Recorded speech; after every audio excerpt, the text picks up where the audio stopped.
Welcome everybody to the War and Peace Baseball Podcast. I'm here today with Forbode Markazi and Alex Rudy. I'm Alex Uwe. And we're back today in early March watching spring training. Just taking it all in, finally get to see some baseball again. How are you guys doing? How are you guys liking it? I'm excited. Baseball's finally back. Yeah, it feels good, man. Yeah, and I think my favorite part about spring training is watching all the prospects play, because you don't get to see them during the season. This is their time to shine. This is like their big stage. So and there's been some fun stuff happening with them. So the NBA has like summer league basketball, and for some reason I watch a ton of that every summer. I don't know why. It's terrible basketball. Mostly guys that never play in the NBA. But like you watch it because like you're seeing these young guys who like you never get to see, and like even with spring training, like the major league like big guys play too. There's kind of that allure to like spring training where it's like I don't know why I'm watching this low quality like baseball, but it's so interesting to me for some reason. Yeah, it's like it's their playoffs. Like in the late innings of these games when it's all minor league players, they're playing their asses off for spring training, and it's awesome. Yeah, just think about it. A year ago, at this time of year, Chris Bryant was absolutely destroying spring training and didn't break camp with the team. I just wanted to recall that. Take that in. That was for financial reasons. Yeah, but he exploded during spring training. Like for any player, like he hit what did he hit, like 6 or 8 home runs or something in spring training, which is insane. Forbode's on it.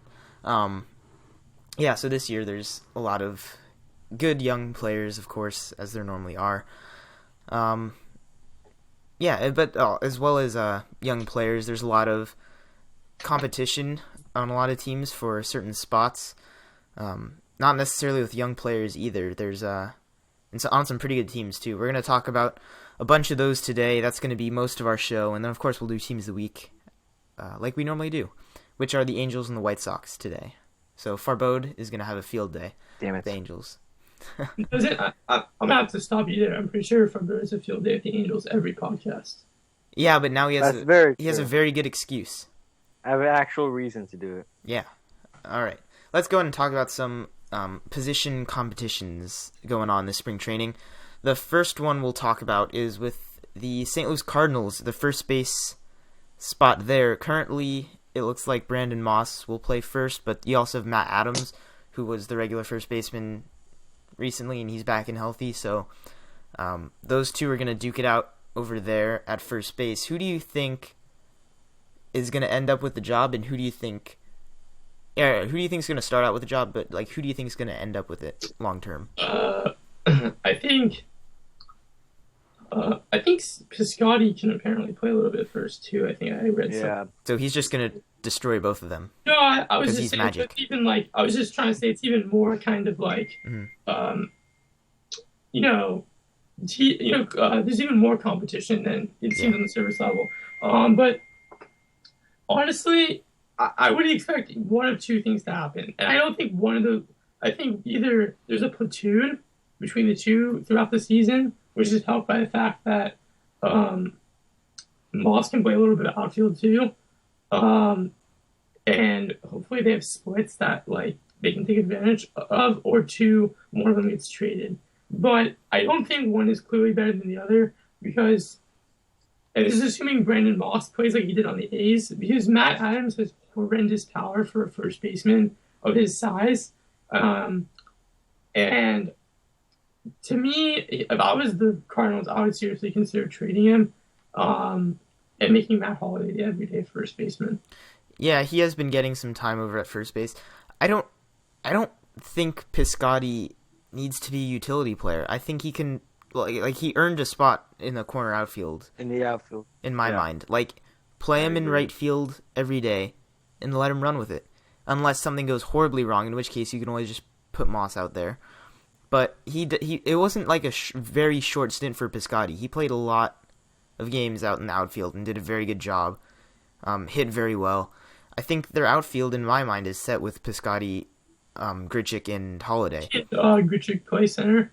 Grichuk's going to play center. Okay. And he has. Like, he's been a center fielder before. I don't disagree with that, but I think they would even be better off than trading Adams to help another spot making Holiday a first baseman, assuming he can play first base at an everyday level, and letting Pham and Moss platoon in the other corner outfield spot. Yeah, I mean, like, Pham's a perfectly good enough fourth outfielder to fill that spot. They have a lot of options. I don't think Matt Adams is good enough to play over Brandon Moss, because Brandon Moss didn't have a terrible season last year. I think it's very underrated for him. I mean, it's very low end for him, but nothing really changed a lot in terms of his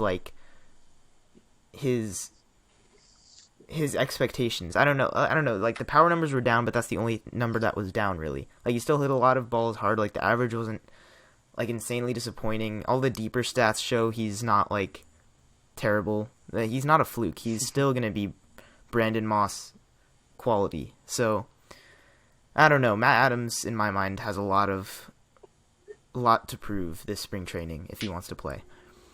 Any more thoughts on that one, really quick? No? Not really. Okay. The next one is another really fun one to talk about. The Cubs outfield. The Cubs' whole team is super packed, but the outfield in particular, they have a few guys vying for pretty much one spot. They have Jorge Soler, Kyle Schwarber, and Javier Baez, who can all potentially grab a corner outfield spot. And I have a feeling they're all going to play to an extent, but I don't know. It's hard when you have so many good players and not enough spots on the field. That's okay. It's not a bad problem to have, having this many options to put in certain spots, but it's a problem for the player not having the position. Who do you think is going to get it? Oh, I mean, like I said, Joe Madden's going to play everybody everywhere. Yeah. I mean, I don't... Keep in mind, they also have Ben Zobrist, who can also fill in if any of them need rest. Yeah, Chris Bryant can play outfield. He played outfield last season. I think Kyle Schwarber not being a catcher is very disappointing. Because he's, like, after this season, he can catch all he wants. That's what, like, I think he's going to be the catcher of the future, but, you know, you can maybe catch him once every 5 days, just the way their team's set up. You have David Ross, who has to catch once every 5 games for John Lester, and then you have Miguel Montero, who is, you know, he's good enough to play at catcher, and he's a veteran. He's gonna hit. Like, he's not a bad catcher, so you can't, like, just not play him. Javier Baez, I think, is gonna get the short end of the stick here. He's gonna be scraping for every at bat he can get, and I think he's good enough to play. He showed he can handle the major leagues. I mean, the strikeouts are there, but, you know, that's the game now. Strikeouts are there. That's part of it. He's going to hit for power, but it's not enough. I think Soler and Schwarber are going to see most of the time out there. Can I jump in? Yeah. I agree with everything you guys said.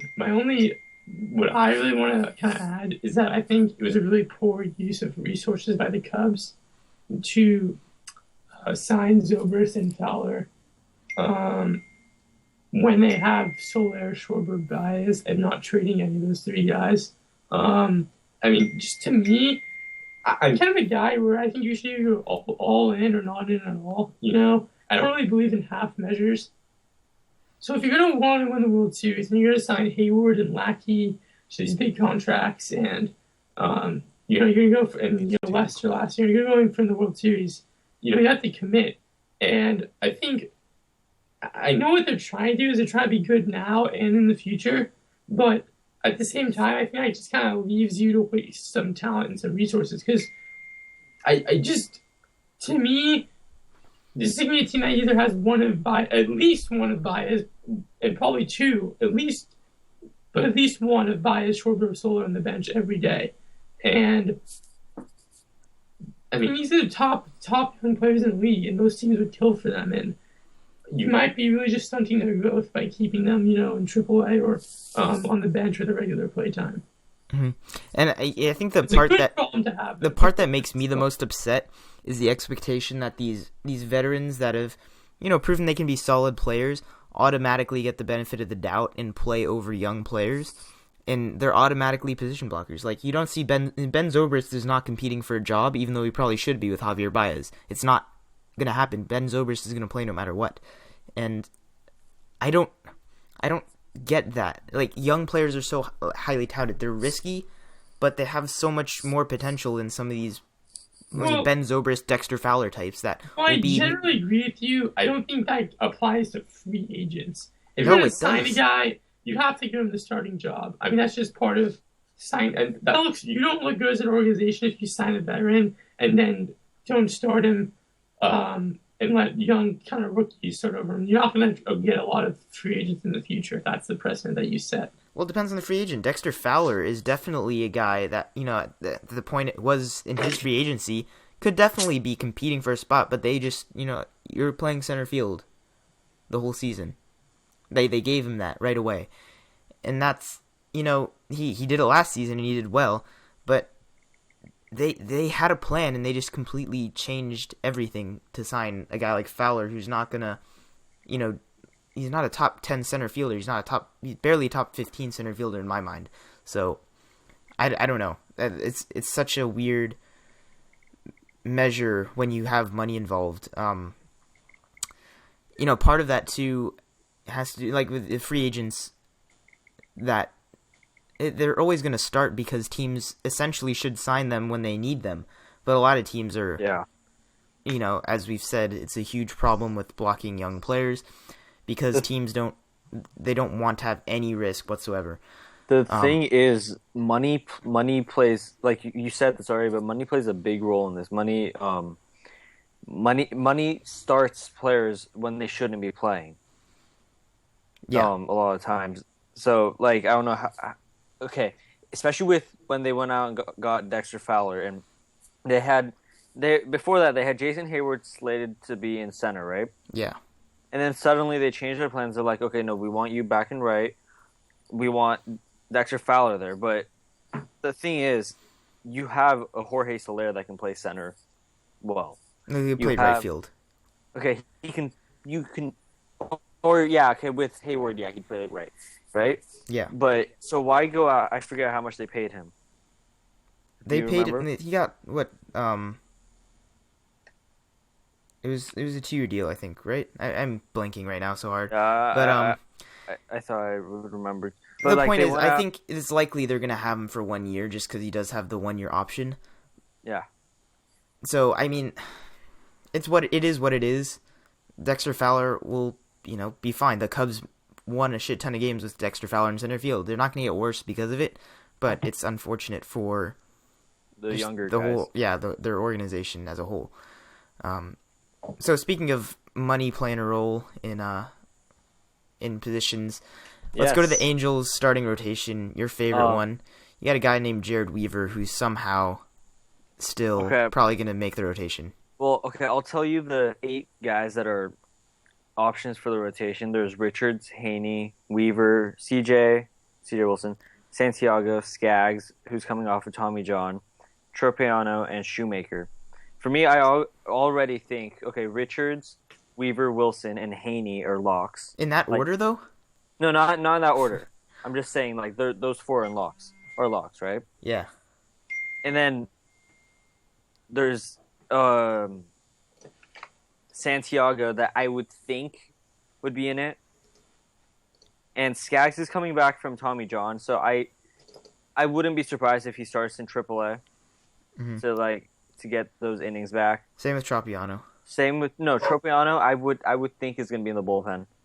Just because they would put Shoemaker in AAA, because I don't want to put Shoemaker in the bullpen.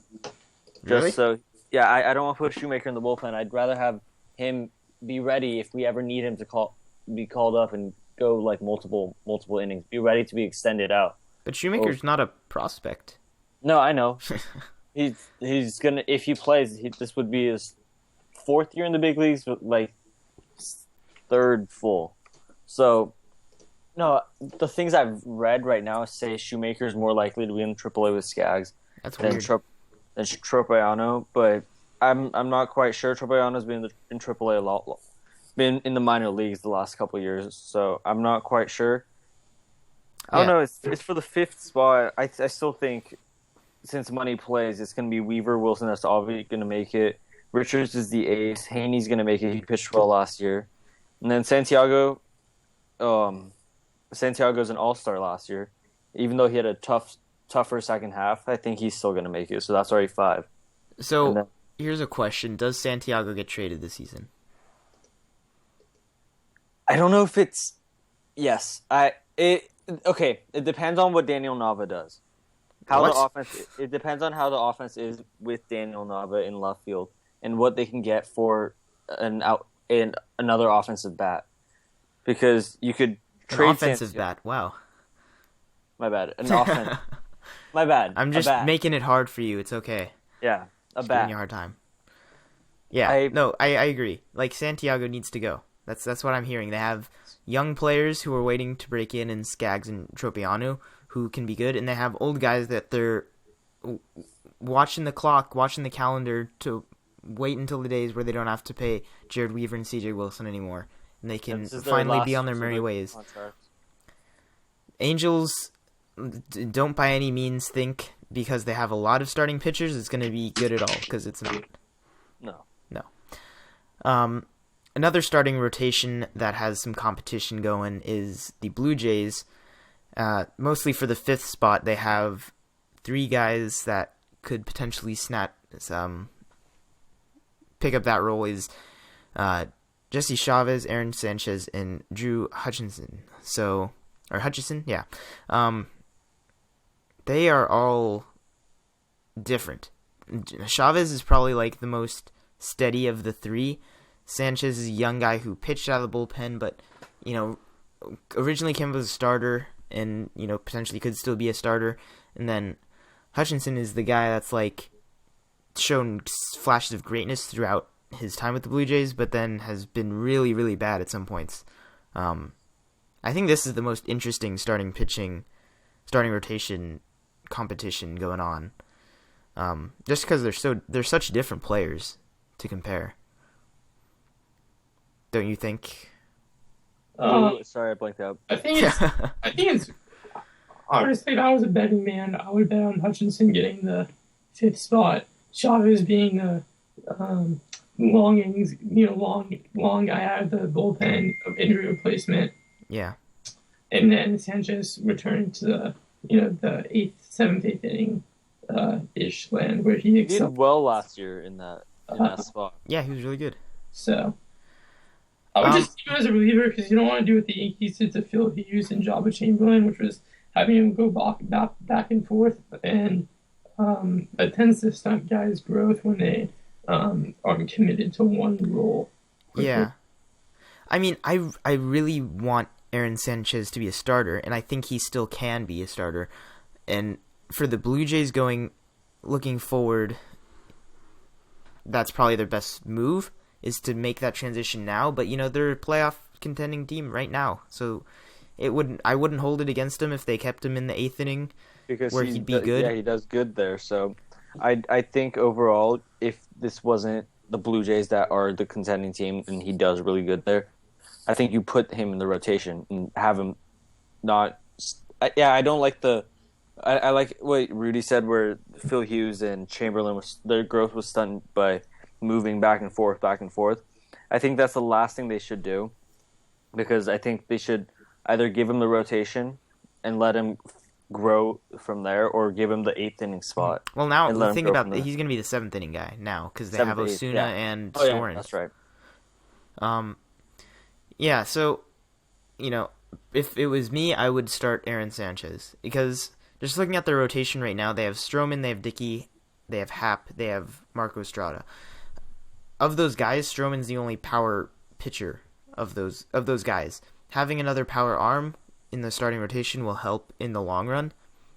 Even as soon as this year, like in the postseason, if you can run out Aaron Sanchez instead of a guy like Jay Happ, especially if down the stretch he hasn't been pitching well, I would definitely start a guy in Aaron Sanchez who can get you through like 5 or 6 innings with a lot more security, like a lot better stuff than a guy like Jay Happ or even R.A. Dickey. Like guys that are very hittable, but pitch very well over the course of a season.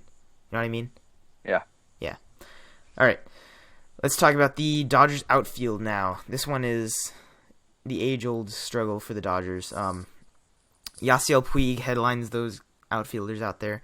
You got Jock Peterson, Carl Crawford, Andre Ethier, Scott Van Slyke, Kike Hernandez, and Trace Thompson, and like at your lower end of that range there. Carl Crawford, what's his deal? Well, I saw something today that said Crawford's going to be backing up Ethier in right. Or I don't know which. I'm guessing right. But Well, no, I would think left field. Puig is a right fielder. Oh, my bad. Left. I'm blanking out. That is interesting because Ethier, for some reason, is a very hated man in Los Angeles for some reason by management. He just doesn't play. He doesn't play poorly, but he just doesn't play. I don't know. Yeah. I think their outfield is going to be fine if Ethier can, do what he does when he plays over the course of a whole season. And I think he can, because he's not, like, extremely old. He's not, like, nothing's happened to him. He hasn't, like, had major injuries. Nothing's happened to Andre Ethier, and he was an all-star, like, I don't know why. Honestly, and he hit 296 last year too. So outfield is just a clusterfuck. There's really no other way to put it. It's really poorly assembled, and there's just all the guys have a lot of severe weaknesses that can't be overcome. Puig is probably the most polarizing player in baseball. I think you can make the case. Crawford's making ridiculous money, but it's terrible. But few players have seen a faster decline. Peterson was the tale of two worlds last season. I mean, he was horrible after the All-Star break, to be quite honest. Yeah. Van Slyke, Hernandez, Thompson. None of those guys should be playing, consistently. Yet, I mean, the Dodgers just traded, away assets to get Thompson. So, you can't just have him sit around. Well, they got more than just Thompson too. They got some other pieces. They still traded for him when there was no real reason to. Yeah, they did trade away their starting second baseman of the future in Peraza. Yeah. That's the Dodgers. That's their thing. They trade away a second baseman that could be their future second baseman for a long time to come. Who will it be next? We'll find out. Yeah, D. Gordon and now... Ethier just clearly been long-standing locker room issues between him and the organization for the past couple of years. Because I don't think there's a single guy in baseball who has a more negative aura that's unproven by on-field performance. Just even by like baseball analysis guys, he does not have a good reputation with. You can just tell. I would argue the one other person that comes to mind immediately is Mark Trumbo, who's gotten traded by many teams for seemingly no reason. Mark Trumbo sucks though. He's got monster power, but no teams want to deal with him. They switch him around all over the place. They don't do anything with him. Terrible. Mark Trumbo's had one good career season. Andre Ethier is a two-time All-Star.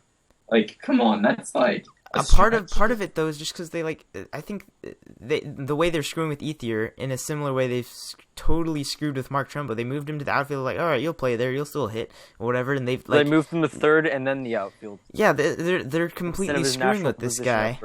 That should be hitting for, just let him hit for power, and then there's all these you have to hit for a higher on base percentage, and then all this bullshit. That's let the guy be Mark Trumbo. He gets no respect, Ethier, and I'm not trying to act like Andre Ethier is the second coming of Mickey Mantle. He's a flawed player. He's not a good defender. He's clearly not the best teammate. You can just kind of see that. He just has that jerk quality. He seems a little bit selfish. Not that I know him. I mean, he's 33, and 2 years ago his season was terrible. I mean, straight up, it was awful. So it's not perfect, but at the same time, this guy's career batting average is 286, 159 career homers. I mean, let him play.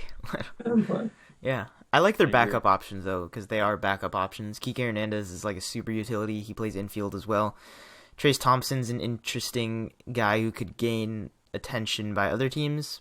I don't know. Van Slyke's got huge power. Not going to play like regularly anywhere, but he's that kind of backup outfielder. Fantasy owners or fantasy players that are looking for a really late pick in this year's draft Jock Peterson, because there was so much hype around him last year, and it absolutely completely dissipated with the second half that he had.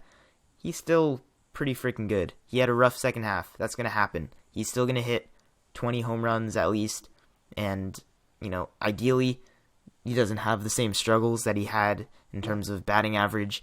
He walks a ton. Also strikes out a ton.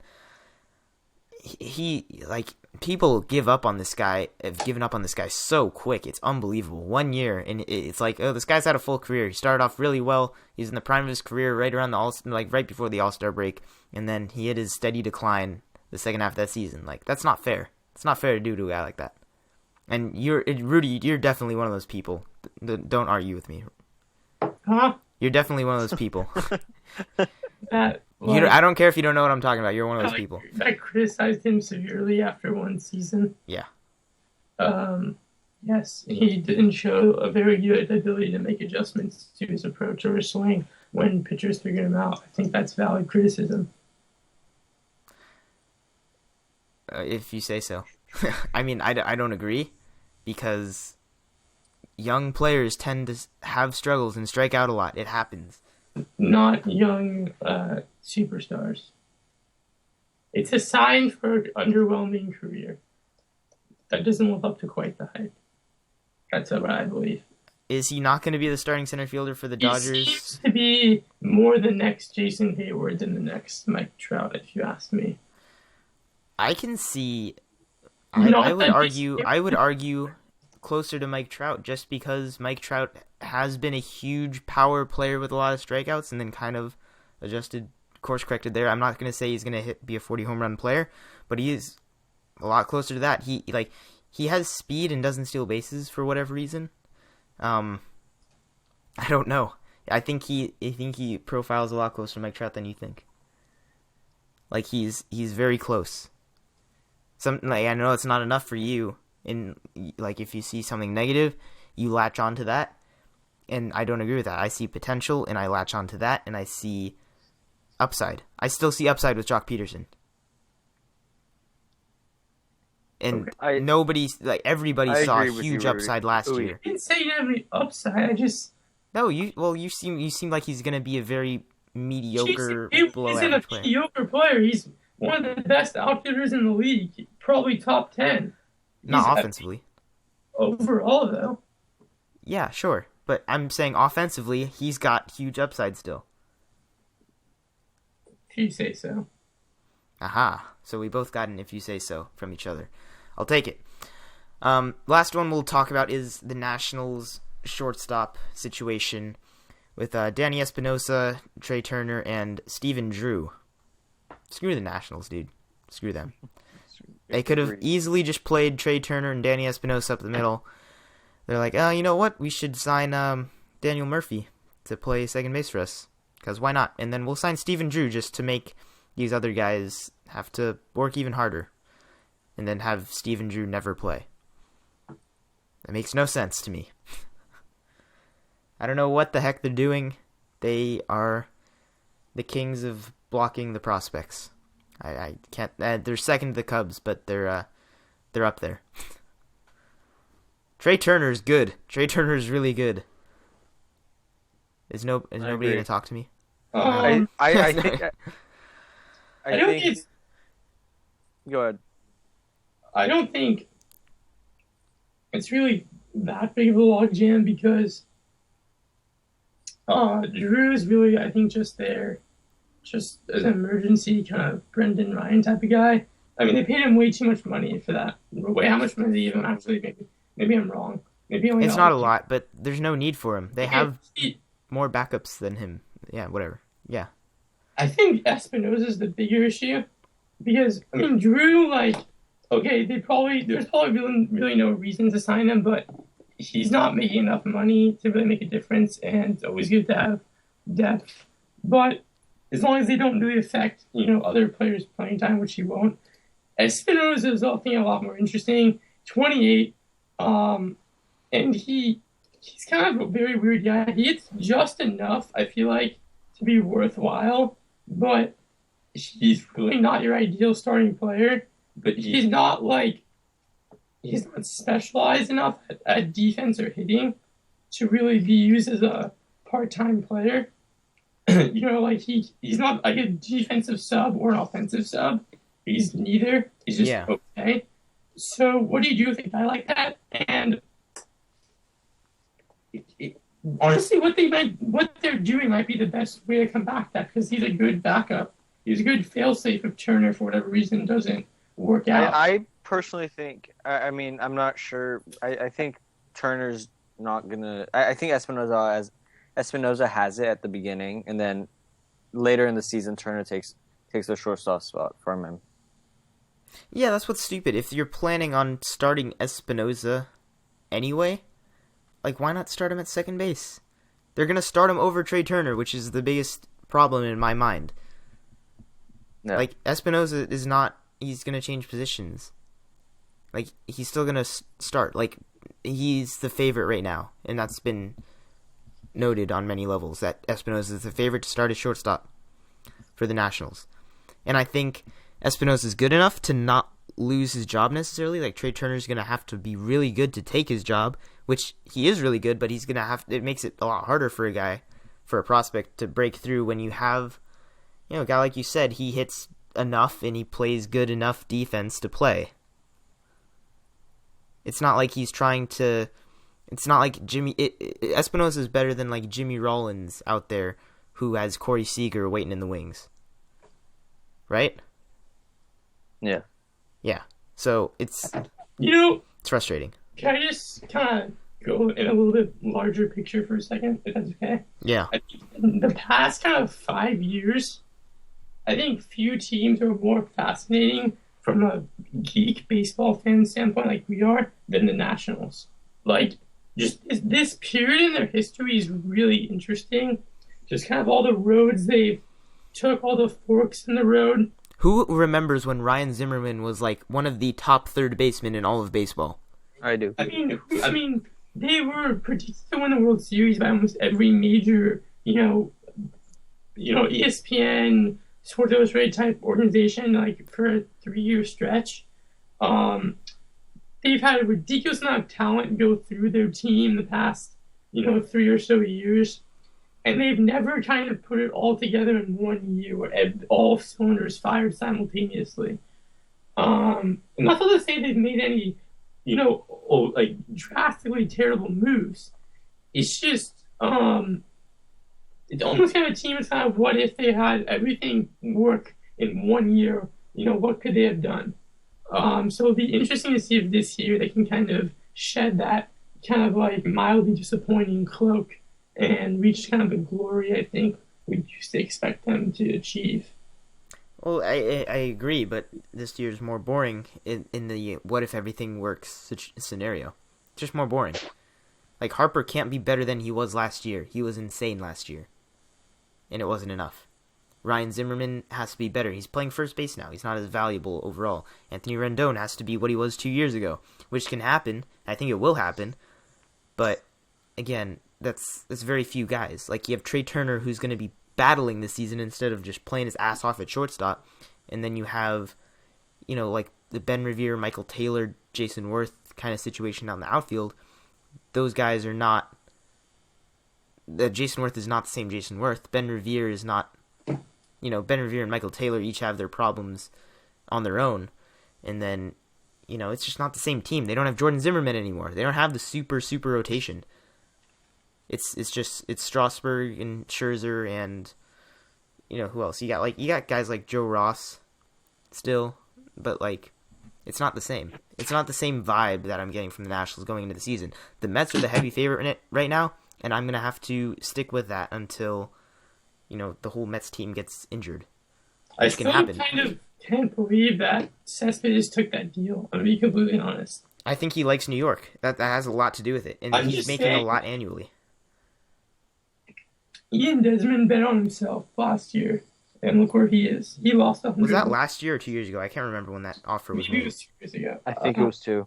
Yeah. But still, he lost $100 million. And I'm not saying Cespedes is going to have that drastic of a decline necessarily, or he'll suffer that financial loss. But it's always interesting and surprising when players sacrifice substantial money for fit or happiness or to bet on themselves.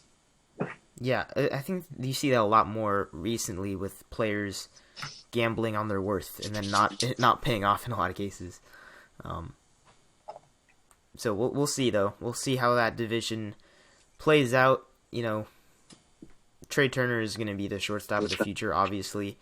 That part's not disputed, but just right now, it's stupid. They're blocking him. I don't like it. All right, let's talk about our teams of the week. Farbode, we have the Angels. Are you ready? Kind of. Kinda? Yeah. I was expecting a little bit more from you there. Let's try that again. We have the Angels this week, Farbode. Are you ready?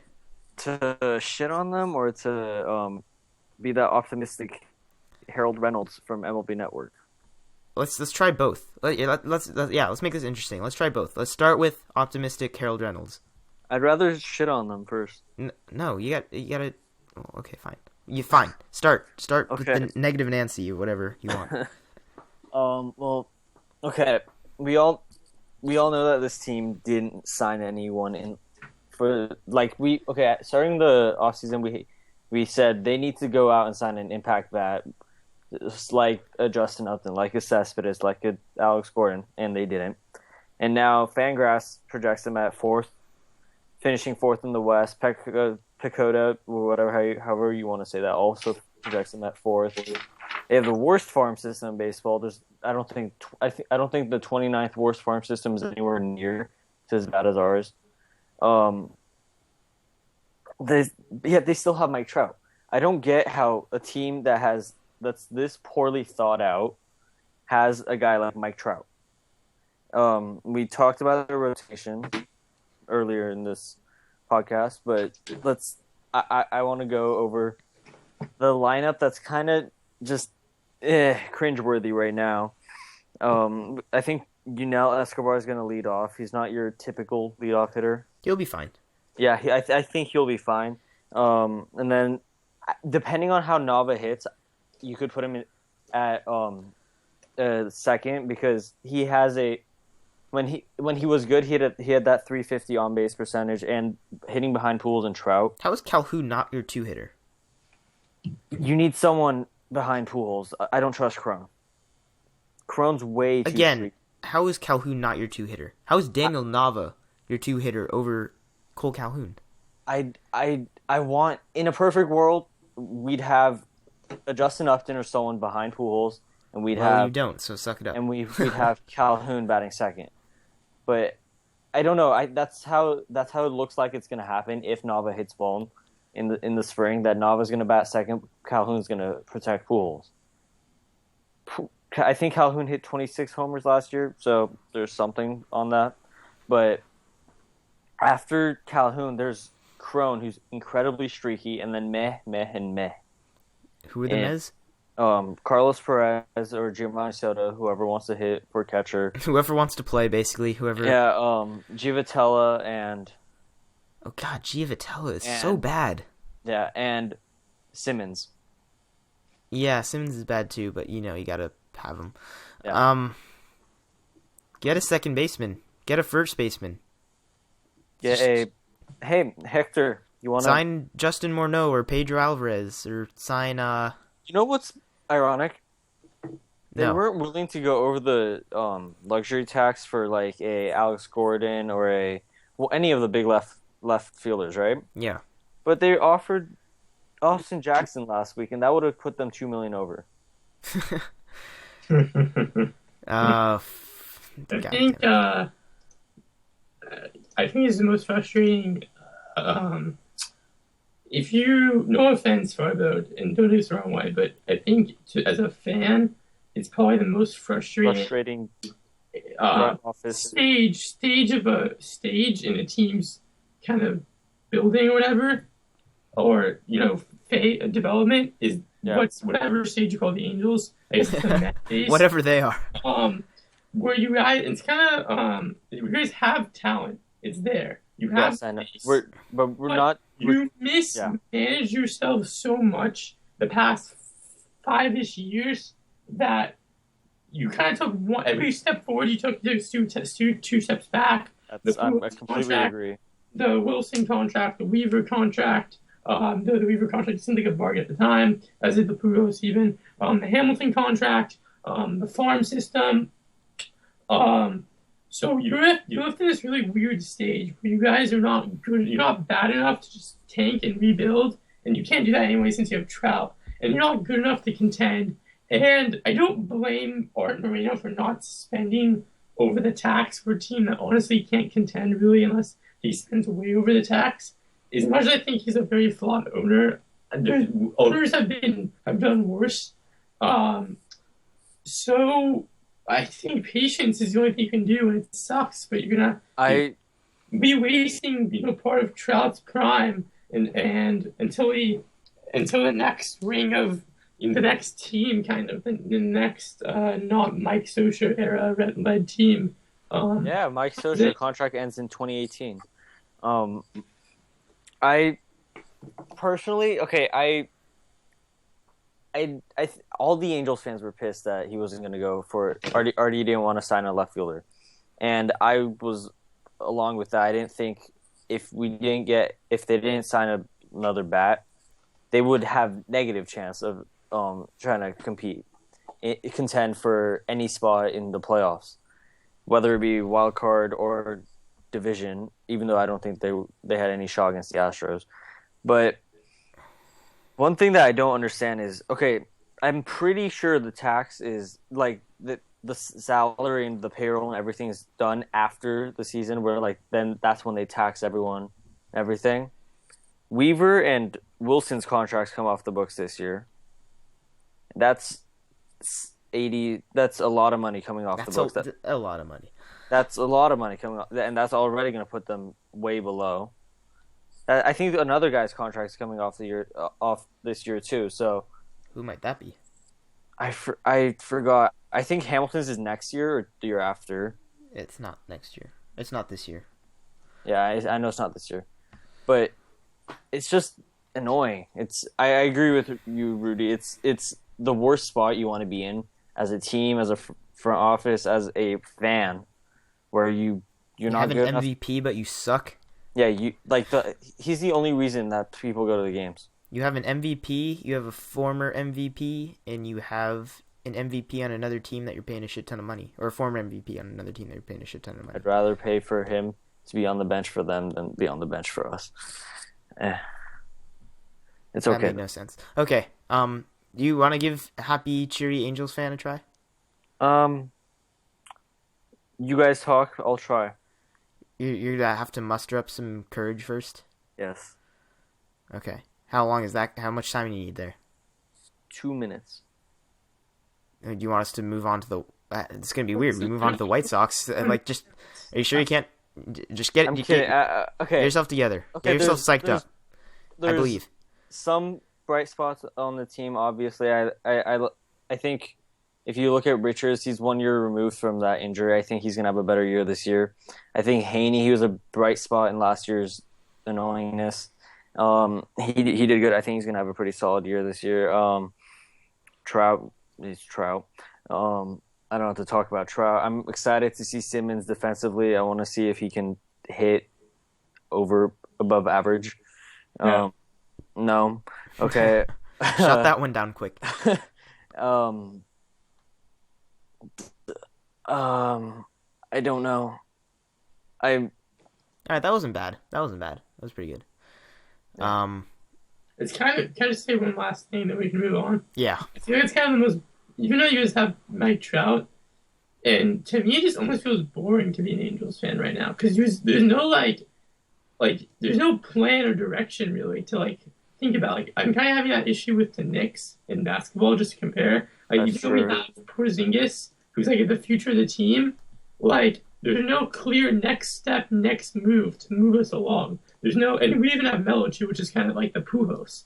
It's okay, we have that. But like, there's no next step or next method that like you can easily see. There's no clear direction, next move.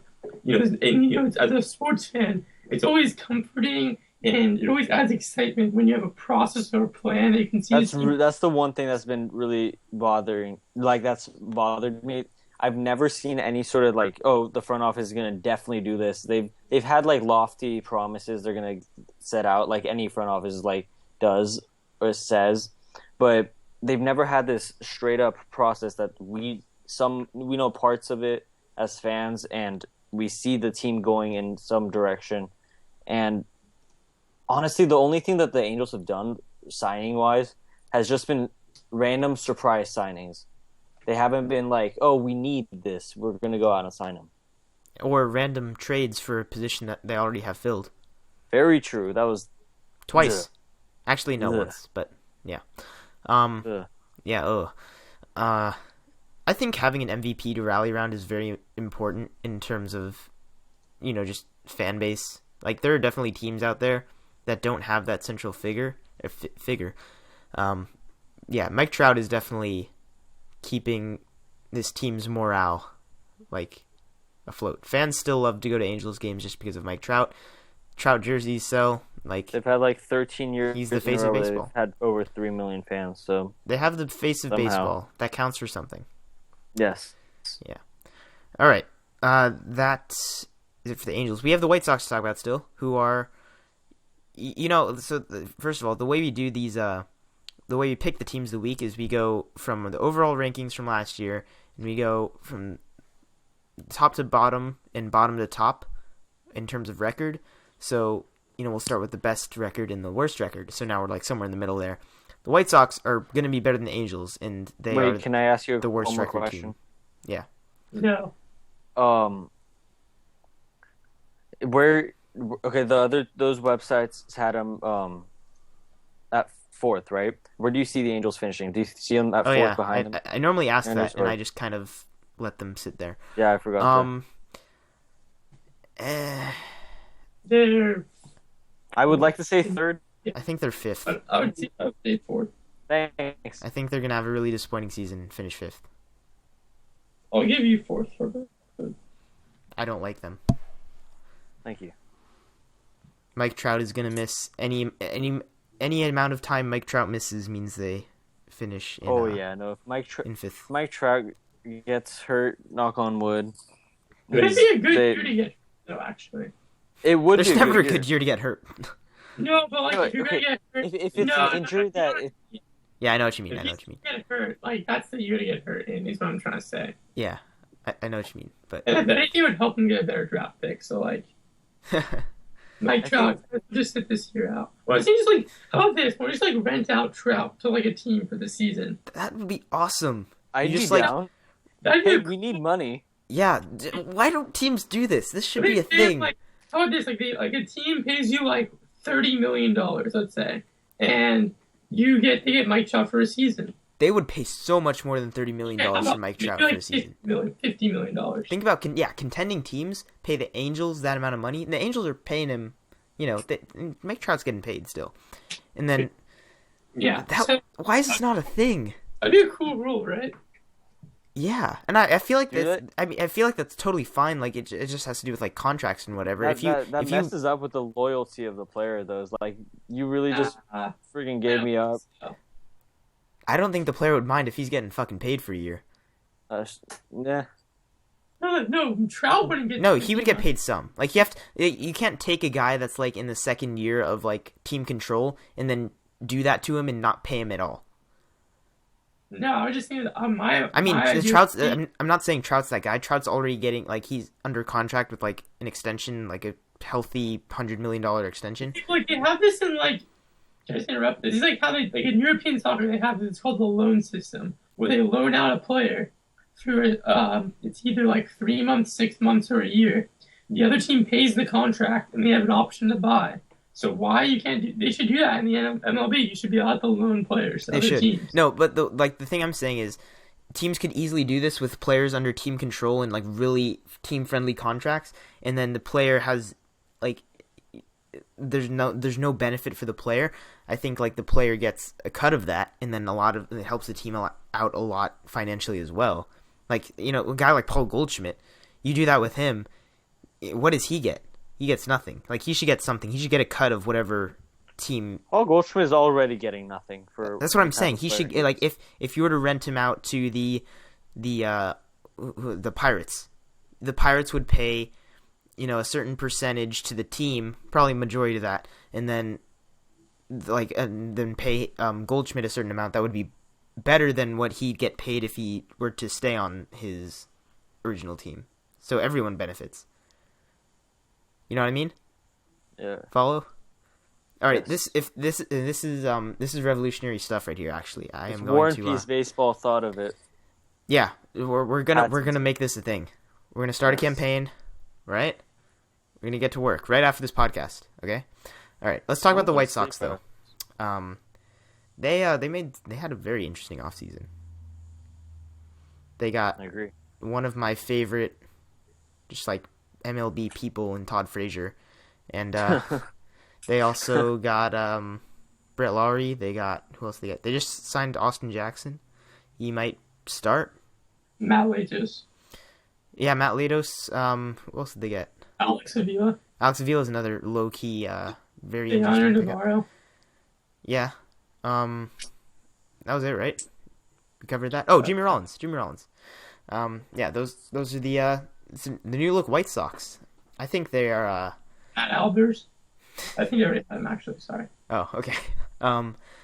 I think they have a serious shot at winning the division. Like the Tigers, in my mind, are still like the best team. But if anything goes wrong with the Tigers, the White Sox are right there. If Miggy goes down again, Well, I mean, the For Royals are extended still time. probably The Royals the are Royals are pesky. still there. But the White Sox have the best pitcher out of all three of those teams. That counts for And- something. They would do the Yeah. best in the playoffs, in my mind. I mean, They would do better than, other than like the Royals' magical qualities, this year they do better than the Royals in the playoffs. That's what I say. I think this division's it's gonna have a hell of a race for first place. They have this team definitely has no obvious weakness. Jimmy Rollins isn't the ideal shortstop, No. obviously, Ian but Desmond was. most Jesus. teams in the major leagues have at least one middle infielder who shouldn't really be their starting middle infielder. So I don't know if that's really the most legitimate argument. But I mean, the bullpen's there. The top three, the rotation is amazing, is very good. I mean, the offense is there. I think with Austin Jackson, the outfield is good enough now. I mean, Alex Avila is a very solid catcher. I'm actually kind of surprised that the Tigers just let him go. I'm surprised he only got signed for like $3 million. I think. I mean, if Brett Lowry ever puts it together, he could be an awesome second baseman. He was good last year offensively. Like, he wasn't They bad. got Frazier for nothing, pretty much. I mean, it's a robbery in my mind. Considering he's an MVP level player, in my opinion. So, I mean, Jose Abreu. I mean, it's a very interesting team. Adam Eaton is like one of the best leadoff hitters, just like in terms of effectiveness at the leadoff spot. And now they have Austin Jackson with Melky and Yeah, Melky, Eaton. Milkman. You gotta love the Milkman. He put things together second half last year. yeah. I like him. Like, our tone is very optimistic about the White Sox, which says a lot because we are very We like to shit on teams. yeah, exactly. So good job, White Sox, not getting shit on. Again, so like just for formality's sake, where do they finish this year? I think it's easier to do record. And I'm gonna ask you where they finish this year. I'm I'm gonna stay Nope. consistent.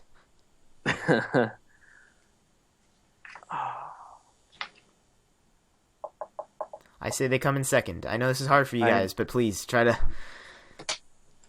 I Uh, would have to agree with you as second. I wouldn't see them finishing first unless something goes on with the Tigers. or just say third, because I don't know. It just doesn't feel right for them to be ahead of the The Royals. defending series champ and the title. Actually, I don't trust the Royals' randomness, the Kansas City Fight Club, because they have random magical, like you said, random magic. So I think the Royals would finish second, White Sox third, Tigers first. All right. So that seems pretty straightforward. It's pretty fair for the White Sox. All right, that's gonna do it. It's gonna be close. It's not gonna be like they're way behind at third place. Yeah. All right. So that is gonna do it for our podcast today. Thank you all for joining us. As as always, there's always places to leave us feedback. It is very much appreciated. You can tweet us at WPB_podcast. Check us out there. We do a lot of stuff on Twitter. You can check out our website, which the link will be down below for as well. It's got all our podcasts, all our articles. It's got a lot of cool stuff there, so check that out. You can email us at warandpeacebaseball@gmail.com. There is still the MLB style survey that is up, and it would be very nice if you could fill that out and give your input there. We're going to do something with that eventually. We'd ideally like some more results, but we need to do a little bit more work publicizing that, I guess. Getting that out there, but that's there as well in the description. That's all we have for today, though. Thanks again, as always, Farbode.